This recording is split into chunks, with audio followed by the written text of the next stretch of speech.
This channel does not promote any violent, harmful, or illegal activities. All content provided by this channel is meant for an educational purpose only. যে কোনো বিষয় হোক, যে কোনো ঘটনা হোক, তৃণমূলের অন্দরের যে কাজিয়া, সেই কাজিয়া কোনো না কোনোভাবে সামনে চলে আসবেই। কেউ না কেউ সেটাকে প্রকাশ্যে নিয়ে আসবেনই। আবারও এমন ঘটনাই ঘটলো। দেবকে মানে দীপক অধিকারীকে কটাক্ষ করে এক্স স্যান্ডেলে পোস্ট কুণাল ঘোষের। ঘাটাল হাসপাতালের ডায়ালিসিস ইউনিটের উদ্বোধনের ছবি দিয়ে ঘাটালের সাংসদকে কটাক্ষ করলেন Kunal Ghosh. UEN Jaipur is a perfect target for prospective students aspiring for good jobs, good education with future-ready skills. Post করে কুণাল বললেন, ঘাটাল হাসপাতালে ডায়ালিসিসের ইউনিটের উদ্বোধন করেছিলেন স্বয়ং মমতা বন্দ্যোপাধ্যায় 12ই মার্চ ভার্চুয়ালি। স্থানীয় কর্তা ব্যক্তিরাও সেখানে ছিলেন। এবার 4 সেপ্টেম্বর ওই একই ইউনিটের উদ্বোধন করলেন সাংসদ দেব।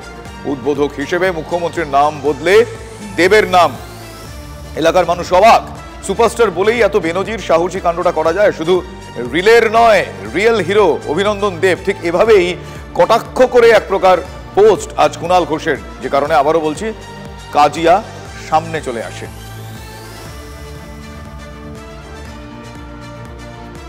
সোশ্যাল মিডিয়াতে কুণাল ঘোষের এই কটাক্ষের পাল্টা জবাব দিয়েছেন দীপক অধিকারী ওরফে দেব। মুখ্যমন্ত্রীর ঘোষিত প্রকল্পের উদ্বোধন হয়েছে, তথ্য যাচাই না করে সমাজ মাধ্যমে মন্তব্য না করাই ভালো। কুণাল ঘোষকে পাল্টা কটাক্ষ করেছেন তৃণমূল সাংসদ।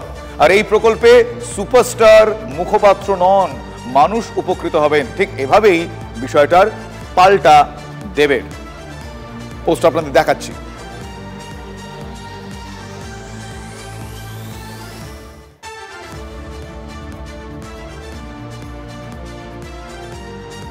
ভুল কোথাও খবর আছে। ডায়ালিসিস আমাদের বাংলার মাননীয় মুখ্যমন্ত্রী উদ্বোধন করেছে, এটা পরিষ্কার। আর দেব যেটা করেছেন পরিষেবা প্রদান, ওইটা উদ্বোধন করেছেন। পরিষেবা যেদিন দেব করেছে ওই দিন থেকে সাধারণ মানুষকে পরিষেবা দেওয়া হয়েছে। এটাই কেউ কোথাও ভুলিয়ে দিয়ে একটা গন্ডগোল পাকিয়ে দেওয়ার চেষ্টা করছে। সবাই তৃণমূলের সব নেতা শুধু আমি ভাব, এ বলবে আমি বড়, ও বলবে আমি বড়।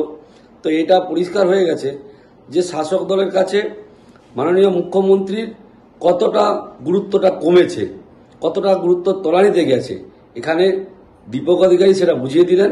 শুধু দীপক অধিকারী নয়, পশ্চিমবাংলার সর্বস্তরে তৃণমূল নেতাদের একই রকম চরিত্র। আর তৃণমূলের এটাই কালচার, যতদিন তৃণমূল থাকবে এই ধরনের আমরা দৃশ্য দেখতে পাবো। কুণাল ঘোষের পোস্ট, সেখানে কিছুটা সার্কাস্টিক অ্যাপ্রোচ, তার উত্তর দিলেন দীপক অধিকারী, সাংসদ দেব। এবং এই গোটা বিষয়টা নিয়ে রাজনৈতিক চাপানুদরও চলল। অধীর রঞ্জন চৌধুরী তিনি প্রতিক্রিয়া দিয়েছেন শঙ্কর ঘোষ, বিজেপি নেতা সজল ঘোষ, তারা কি বলছেন একবার শোনাই আপনাদের ব্যাক টু ব্যাক। সাংসদ দেব সেই কথার মধ্যে তার আক্ষেপ প্রকাশ পেয়েছে।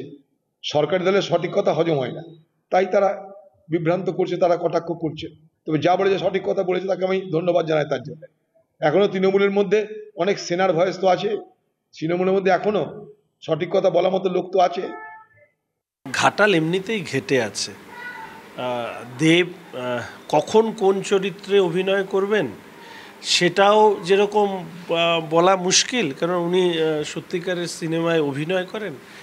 আর কুণালবাবু তো বহুরূপীর চিত্রে মানে চরিত্রে অভিনয় করতে করতে ওনার যে কোনটা আসল রূপ সেটাই মানুষ জানে না। ফলে কখন কাকে কি বলবেন সেটা উনি ওনার নিজের বক্তব্যের এক্সপ্লেনেশন দিতে পারবে। আর আমি মনে করি এই সমস্ত বলে কয়ে কোনো লাভ নেই। না কুণাল না দেব এরা কেউই ওনার দলের এমন কোনো গুরুত্বপূর্ণ জায়গায় নেই যেখানে দাঁড়িয়ে ওনাদের বক্তব্য কোনো ধরনের দলের অভ্যন্তরে প্রতিক্রিয়া তৈরি করে।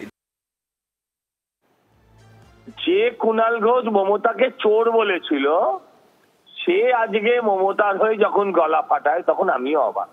তৃণমূলের সবচেয়ে বড় অস্বস্তির নাম কুণাল ঘোষ, কিন্তু সে এমন একটা আইটেম, এমন ওল, না গিলতে পারছে, না ফেলতে পারছে, না চিবোতে পারছে, না হজম করতে পারছে। এ তো প্রতিদিনই লেখে কাউকে না কাউকে কটাক্ষ করে। 12ই মার্চ ভার্চুয়ালি ডায়ালিসিস ইউনিটের উদ্বোধন করেছিলেন মমতা বন্দ্যোপাধ্যায়। সেই ইউনিটের আবারও উদ্বোধন দেবের, সেই নিয়ে তৃণমূলের অন্দরে কাজিয়া। পোস্ট করলেন কুণাল ঘোষ, সেখানে কিছুটা ব্যঙ্গাত্মক কিছু অ্যাপ্রোচ, সার্কাস্টিক্যাল অ্যাপ্রোচ যাকে বলে সেটা ছিল। কিন্তু তার উত্তর দিয়েছেন দেব। তিনি বলেছেন যে মানুষের জন্য, মানুষের উন্নয়নমুখী কাজ, সেখানে কেউ সুপারস্টার, কেউ মুখপাত্র নন, মানুষের জন্য।